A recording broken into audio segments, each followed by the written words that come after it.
오늘 마가복음 9장 14절부터 29절까지 말씀 함께 읽었습니다. 14절에 보니까 이에 그들이 제자들에게 와서 보니 큰 무리가 그들을 둘러싸고 서기관들이 그들과 더불어 변론하고 있더라 이야기하고 있습니다. 지난 시간에 예수님과 세 제자 베드로와 요한이 높은 산 위에 올라가서 변화산 사건을 경험하게 됩니다. 그리고 예수님께서 제자들과 함께 내려왔더니 밑에 산 밑에 남아있던 제자들과 또 많은 사람들이 함께 모여서 변론하고 있는 장면을 보게 되는 것입니다. 변화산은요, 머물러야 할 공간이 아닙니다. 내려와야 되죠. 왜 내려옵니까? 예수님께서는 산 아래 세상 가운데 내려오셔서 그 세상 가운데 할 사명이 있기 때문에 그렇습니다. 베드로는 그 예수님의 변화되는 그 모습이 너무나 신비롭고 너무나 감격적이어서 예수님과 또 엘리야와 모세와 함께 거기에서 초막셋을 입고 산에 머물러 있기를 원했습니다. 그러나 예수님은 내려가자 얘기하십니다. 여러분, 교회는 어디에 세워집니까? 교회는 사람들이 살아가는 그 공간, 그 도심의 한복판에 교회는 세워지고 있죠. 절단은 어디에 있습니까? 산에 올라가야 절이 있습니다. 교회가 사람들이 사는 현장 가운데 세워진 이유가 뭡니까? 그것은 바로 우리가 이 땅을 변화시켜야 하는 사명이기 때문에 그렇습니다. 우리가 이 땅 가운데 예수님을 모르는 사람들에게 복음을 증거하고 복음을 전해야만 하는 그 사명이 있기 때문에 우리는 세상 가운데로 들어가야 하는 것입니다. 그래서 예수님은 그 변화산에 머물지 않고 내려가자. 그리고 그 내려가셔서 주님의 사명, 그 사역을 계속해서 진행해 나가시는 것입니다. 그런데 그 세상의 한복판, 그 가운데는 어떤 일들이 벌어지고 있습니까? 그것은 오늘 귀신 들린 한 아이가 그 상황을 대변해 주고 있습니다. 17절 보니까 무리 중에 하나가 대답하되 선생님, 말 못하게 귀신 들린 내 아들을 선생님께 데려왔나이다. 이렇게 말하고 있습니다. 이 아이는 귀신이 들렸어요.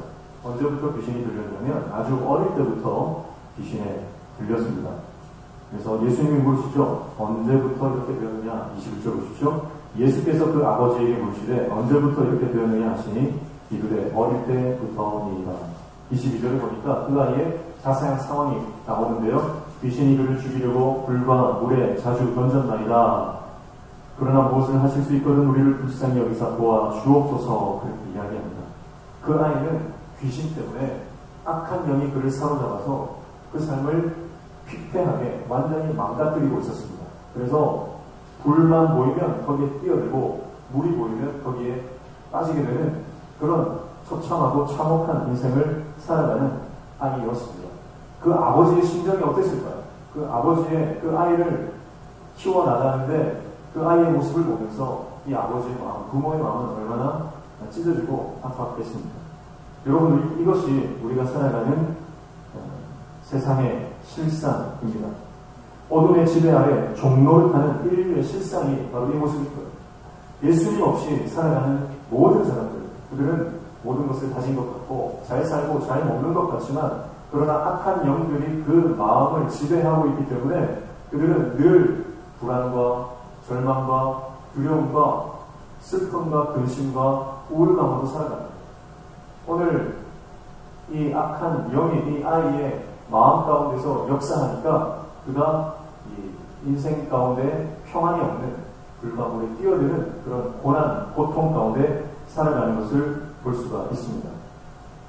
우리가 살아가는 시대는 이 자유가 없고 참된 해방이 없는 그런 묶임을 받고 살아가는 시대다라고 하는 것입니다. 여러분, 우리의 마음을 사로잡고 있는 것이 무엇입니까? 지금 내가 살아가는 우리의 인생 가운데 내 심령을 장악하고 있는 것이 무엇입니까? 여러분, 악한 영이 우리를 장악하는 것이 아니라 성령께서 우리 마음을 다스리시고 통치하는 인생 살아가시기를 축복합니다. 악한 영이 들어와서 악한 영이 우리의 인생을 지배하면 늘 불안하고 늘 우리의 마음 가운데 어둠이 역사하는 것입니다. 그러나 성령께서 우리 마음을 장악하시고 다스리시고 통치하시면 기쁨과 평안과 자유와 해방이 우리의 심령 가운데 충만할 줄로 믿습니다. 때로는 아프고 때로는 힘들고 때로는 우리가 가진 것이 없을지라도 성령께서 우리와 함께 하시면 여러분, 우리 마음 가운데는 참된 평안과 자유가 있는 거예요.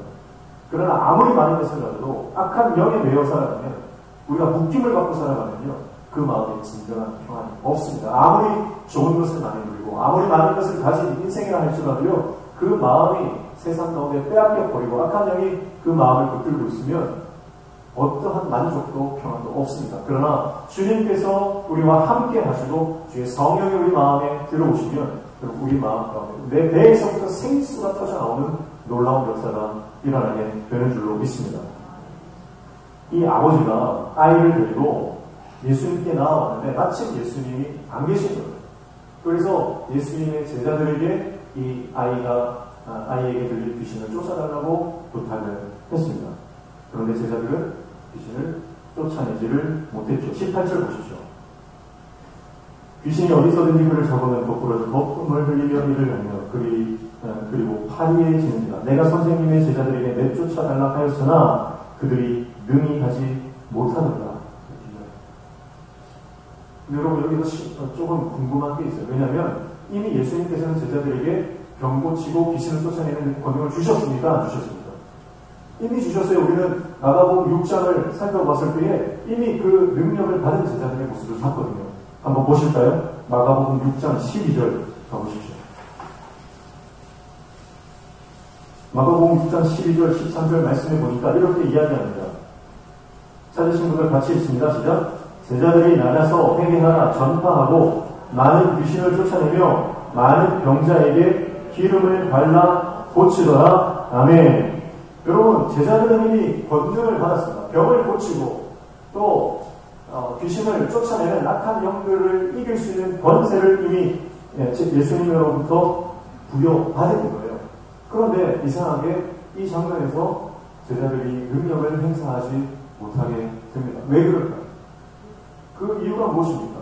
바로 그들이 기도하지 않았기 때문이다. 그렇게 이야기합니다. 근데 여러분, 왜 기도 안 했을까요? 기도하지 않았던 것은 우리가 말씀을 통해 알 수 있습니다. 그런데 왜 제자들이 기도하지 않았던 것일까요? 그 이유가 바로 제자들이 한 번의 성공 혹은 복수의 성공을 경험했기 때문입니다.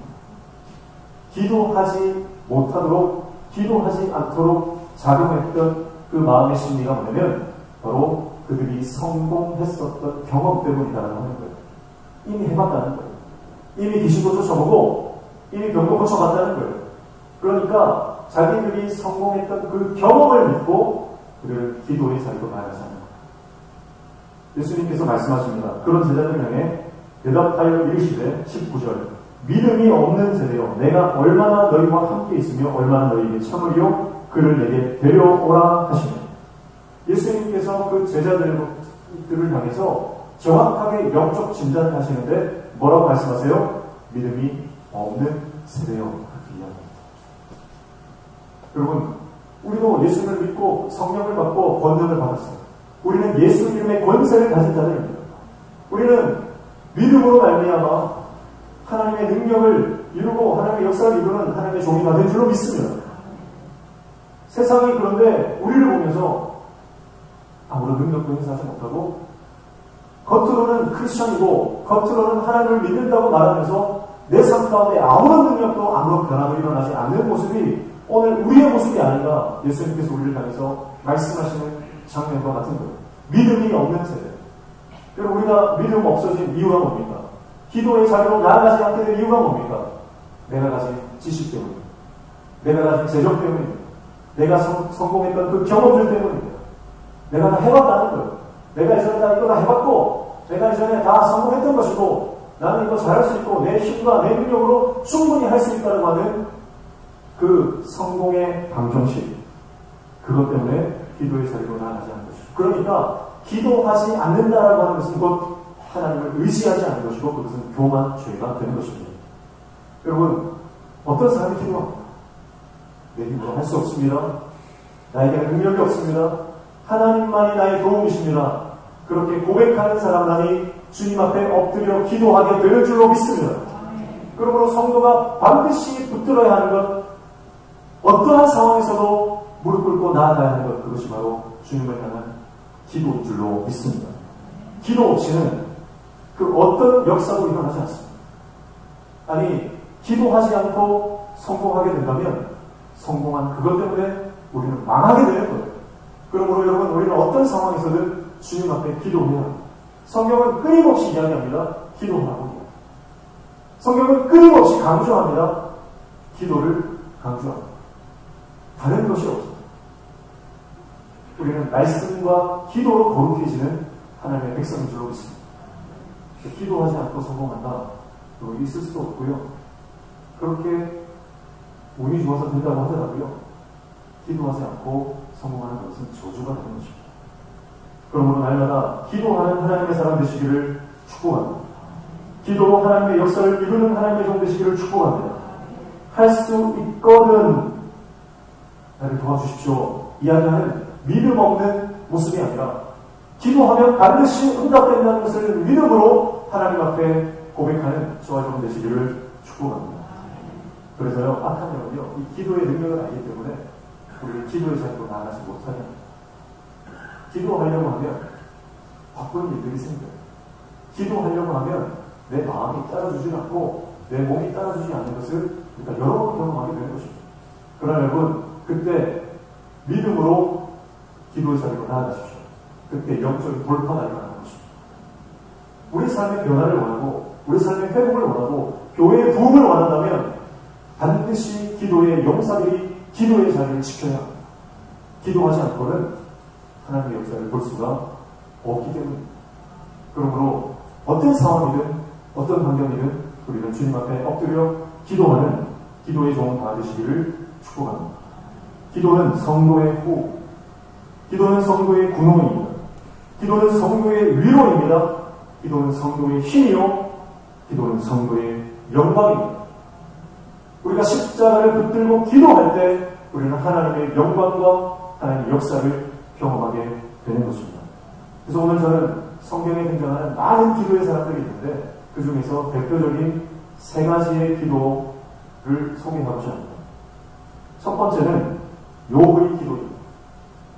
욥의 기도는 어떤 기도냐면 개인적인 기도입니다. 특별히 고난 가운데서 하는 기도예요. 그리고 우리는 욥의 기도를 회복해야 합니다.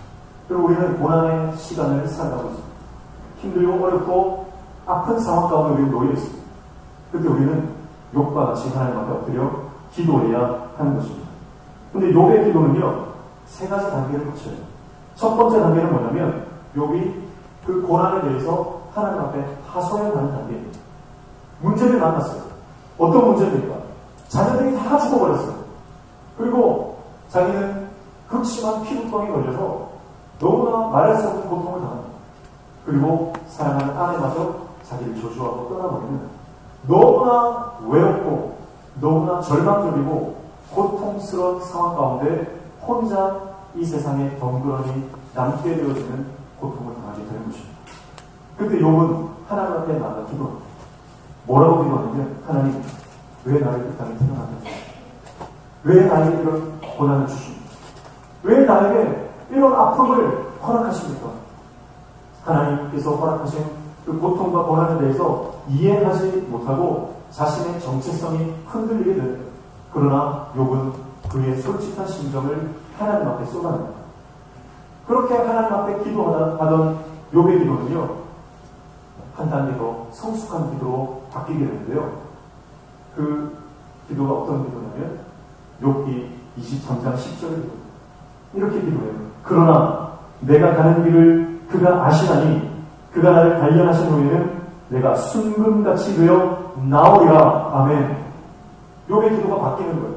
하나님, 왜 나를 이 땅에 태어나게 하셨습니까? 차라리 내가 낙태를 당했더라면 이런 고난은 안 당했을 텐데 하면서 자신의 신세와 자신의 처지를 한탄하는 하나님 앞에 아뢰는 기도를 했다면 그 기도가 깊어지니까 이제는 그의 삶의 고난이 이해되고 왜 내가 이런 어려움과 병중에 있는지를 깨닫게 되는 단계로 더 들어가게 되는 거예요.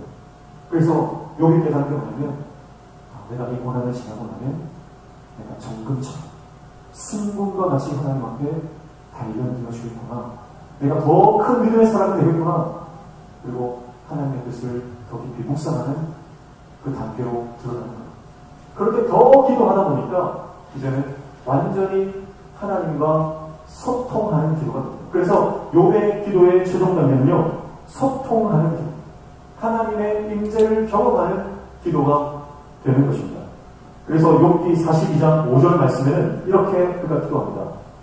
내가 죽게 대하여 귀로 듣기만 하였으나 이제는 눈으로 주를 배웠나이다. 욥의 기도는 어떤 기도입니까? 바로 하나님의 임재를 구하는 기도고, 하나님을 더 알기를 원했던 기도고, 하나님과 소통하기를 원했던 기도입니다. 그래서 여러분, 우리가 어떤 고난을 만날 때 그 고난을 해결해 달라고 처음에는 기도합니다. 그런데요, 그 기도가 계속 깊어지다 보면요, 고난 가지고 기도하지 않아요. 뭘 가지고 기도하냐면, 이 고난을 통해서 하나님 만나게 해주십시오. 이 고난을 통해서 하나님을 더 알게 해주십시오. 하나님의 임재 가운데로 깊이 들어가게 해주십시오 하는 기도로 바뀌게 되는 거예요. 이게 성령께서 우리 마음을 만져주시기 때문에 그렇습니다. 욥의 기도가 그렇게 바뀌어요. 그래서 그런 책이 있어요. 욥 모든 질문이 사라지던 날 이라고 하는 책이 이번에 새로 나왔는데요. 하나님의 임재를 경험하고 주님의 임재를 강력하게 체험했을 때에 욥이 가지고 있었던 그의 삶의 모든 정체성, 고난의 이유, 왜 내가 이런 어려운 가운데 빠졌는가 하는 그 모든 삶의 질문들이 다 사라져버립니다. 그리고 하나님 한 분만 보입니다. 그 은혜가 오늘 저와 여러분에게 축복합니다. 욥의 기도를 보십시오. 고난 가운데 있는 성도님들, 여러 가지 아픔과 곤란한 처지 가운데 놓여있는 우리 성도님, 이해되지 않는 아픔 가운데 내가 처해 있는 그런 상황 가운데 있다지만 하나님 앞에 나아가 기도할 때 하나님의 문제를 경험하게 될 줄로 믿습니다. 이게 성경에 나오는 대표적인 첫 번째 기도죠. 개인적인 고난을 당했을 때 하나님 앞에 기도하는 장면입니다. 두 번째 기도는 모세의 기도입니다. 모세의 기도는요, 나를 위한 기도가 아니고 다른 사람들을 위한 중보 기도입니다. 출애굽기 32장 32절 말씀을 보면 모세가 이렇게 기도해요. 이스라엘 백성들이 하나님 앞에서 모세가 시내산에 가서 언약을 받는데 그 40일을 기다리지 못하고 하나님 앞에서 우상을 만들어 놓고 음란하게 그 우상 숭배를 하는 장면. 하나님께서 너무 마음이 상하셔서 이 백성들을 다 진멸해버리려고 마음에 작정을 하셨습니다. 그런데 모세가 그 백성들과 하나님 사이를 가로막고 기도하는 거예요. 뭐라고 기도합니까? 출애굽기 32장 32절 말씀에 보면 이렇게 기도합니다. 그러나 이제 그들의 죄를 사하시옵소서. 그렇지 아니하시오면 원하건대 주께서 기록하신 책에서 내 이름을 지워버려 주옵소서. 그렇게 기도합니다. 생명책에서 내 이름이 지워지는 한이 있더라도 하나님이 이 백성을 용서해 주시고 이 백성의 죄를 사해달라고 하는 그런 간절한 중보의 기도를 드리고 있는 겁니다. 여러분, 이 모세의 모습은요, 예수 그리스도의 십자가 사건을 예표하는 사건으로 볼 수 있습니다. 여러분, 중보기도는요, 강력한 힘이 있습니다. 하나님의 뜻을 이미 정하셨어요. 이스라엘 백성들을 이제 이 땅에서 쓸어버리겠다고, 진멸해버리겠다고 하나님이 마음을 작정하신 상태입니다. 그러나 모세의 이 중보기도를 통해서 하나님의 뜻을 돌이키시는 거예요. 하나님께서 그 마음을 돌이키사 긍휼을 베풀어 주십니다. 누구 때문에요? 모세 한 사람의 기도 때문에. 모세 한 사람의 부르짖는 기도 때문에. 여러분, 부르짖는 이 기도, 새끼를 잃어버릴 위기에 처한 이 짐승이 그 새끼를 보호하기 위해서 울부짖는 그 기도, 그 부르짖는 기도를 통해서 여러분, 이스라엘 백성들은 다시 하나님의 긍휼을 입게 되는 것입니다. 여러분, 그러므로 우리는 이 중보기도를 끊임없이 감당해야 됩니다. 여러분, 이 땅, 이 백성, 이 나라와 민족을 위해서 우리는 이 중보기도에 대한 사명이 있는 줄로 믿습니다. 폐역하는 시대, 음란과 타락과 술취함과 불순종과 부모를 거역하는 이 세대 가운데 우리는 하나님 앞에서 이 나라와 민족 사이에 서서 이 나라를 불쌍히 여겨달라고 무릎 꿇어 기도하며 울며 기도하는 하나님의 종이 되어야 할 줄로 믿습니다. 그 기도를 통해서 이 나라와 민족이 회복되는 겁니다. 우리의 자녀들, 믿지 않는 자녀들과 또 하나님을 떠나버린 많은 사랑하는 사람들을 위해서 우리는 그들의 이름을 불러가며 눈물로 기도해야 하는 줄로 믿습니다. 여러분, 부모의 기도를 먹고 자란 자녀는 결코 망하지 않는 줄로 믿습니다. 부모의 기도를 먹고 자란 자녀는요, 반드시 하나님께서 그를 회복시키시고 돌아오게 하시는 줄로 믿습니다. 그러므로 우리는 날마다 예수 그리스도를 모르고 하나님을 떠나버린 수많은 영혼들을 가슴에 품고 기도해야 하는 것이죠. 그리고 하나님의 사명을 감당하는 선교사님들과 목회자들과 또 많은 주의 종들을 위해서 우리는 끊임없이 그들을 위한 중보기도를 하는 것입니다. 나를 위한 기도보다 타인을 위한, 영혼을 위한 기도 하나님께서 기뻐하시고 역사를 이루어 주시는 줄로 믿습니다. 그게 모세의 기도예요. 그래서 우리는 날마다 교회에 보내서 나라 원조를 위해서 기도하고 또 선교사님들을 위해서 기도하고 또 개척교회를 위해서 기도하고 또 우리 다음 세대 자녀들을 위해서 기도하고 그 기도가 하나도 땅에 떨어지지 않고 하나님께서 다 들으시고 응답하여 주실 줄 믿습니다. 세 번째 기도는 예수님의 기도죠. 예수님의 기도는 사명을 위한 기도입니다. 그래서 마가복음 14장 36절 말씀에 보면 예수님께서 겟셋마네에서 기도하는 그 기도의 장면이 나옵니다. 예수님께서 이제 십자가에 달려 돌아가시기 직전에 마음이 너무 괴로워요. 하나님이신 예수님은 또 인간으로서 이 땅에 오셨기 때문에 그 십자가를 지는 것이 그에게는 고통이고 또 두려움이었습니다. 그러나 그러한 고통과 두려움 앞에서 예수님은 사명을 감당하기 위해서 아버지 하나님께 간구하며 기도합니다. 마가복음 14장 36절 말씀에 보면 예수님께서 이렇게 기도하시죠. 이르시되 아빠 아버지여, 아버지께는 모든 것이 가능하오니 이 잔을 내게서 옮기시옵소서. 그러나 나의 원대로 마시옵고 아버지의 원대로 하옵소서 하시고. 아멘. 누구의 원대로요? 아버지의 원대로. 여러분, 이 기도가 사명 감당하기 위해서 하나님 앞에 힘 달라고 하는 기도입니다. 여러분, 우리 힘으로 주님의 사명 감당할 수 없습니다. 주님의 교회에서 우리가 봉사하고 섬기는 것도요, 내 힘으로 감당할 수 없는 거예요. 아무리 작은 일이라 할지라도 하나님 능력 주셔야 하는 것이고, 아무리 보잘것없는 섬김이라 할지라도 하나님께서 성령으로 내 마음을 감동시켜 주셔야 기쁨으로 감당할 수 있는 거예요. 내 힘으로 감당하다 보면요, 불평이 나오고 원망이 나오고 짜증이 나오는 겁니다. 그러나 하나님께서 우리의 마음을 감동시켜 주시고 사명감을 허락해 주실 때에 우리는 넉넉히 십자가의 길까지도 감당할 수 있는 하나님의 종이 되는 줄 믿습니다. 그러므로 예수님의 기도를 회복하십시오. 사명을 위해, 십자가를 위해서 하나님, 내가 어디로 가야 하고, 내가 어떤 섬김을 섬겨야 하고, 내가 어떤 헌신으로 주님 앞에 올려드려야 되는지 하나님께 묻고 하나님 말씀하실 때에 순종의 자리까지 나아가 하나님 앞에 사명 감당하는 귀한 하나님의 종 다 되시기를 축복합니다. 시편 50편 15절 말씀에 환난 날에 나를 부르라, 내가 너를 건지리니 내가 나를 영광롭게 하리로다 말씀하고 있습니다. 여러분, 우리가 기도하면 하나님이 영광 받으신다는 거예요. 우리가 기도하면 하나님께서 건져주시는데 그 구원의 사건을 통해서 하나님이 높임 받으시기 때문입니다. 여러분, 그러므로 어떤 상황이든 어떤 순간이든 하나님 앞에 기도하며 엎드리는 하나님의 종 되시기를 축복합니다. 우리 모든 성도들이 가정에서 골방에서 엎드려 기도할 때 가정이 회복되는 역사가 일어나는 줄로 믿습니다. 우리 모든 성도들이 주님 앞에 나와 이 성전에서 엎드려 교회를 위해서 기도할 때 우리 교회의 부흥이 시작되게 되는 줄로 믿습니다. 회복과 부흥은 기도로부터 하나님을 의지하는 사람들의 간절한 믿음으로부터 출발하게 되는 줄로 믿습니다. 오늘 이 기도를 회복하여 기도 외에는 이런 누가 나갈 수 없다. 할 수 있거든이 무슨 말이냐? 하나님께는 능치 못한 일이, 믿는 자에게는 능치 못한 일이 없다. 이 믿음으로 기도의 자리로 나아가 기도의 승리자는 응답받는 기도의 그 놀라운 문을 날마다 누리는 저와 여러분 되시기를 주님 축복합니다. 기도하겠습니다. 하나님 아버지, 예수를 믿는다고 말하면서도 내 능력, 내 힘, 내 지혜, 내 경험을 의지하며 기도하지 않았던 우리의 죄를 용서하여 주시고, 믿음 없는 세대가 아니라 믿음으로 기도하여 역사를 이루는 하나님의 종 되게 하여 주시옵소서. 고난 가운데 욥의 기도를 기억합니다.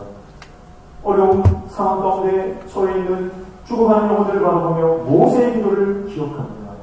우리가 감당해야 될 사명을 기억하며 예수님의 기도를 기억합니다. 하나님, 우리가 욥처럼 모세처럼 예수님처럼 기도하여 승리하는 하나님의 종 아들에게 도와 주셔서 기도로 말미암아 하나님의 영광을 보는 주의 종들 나에게 도와 주시옵소서.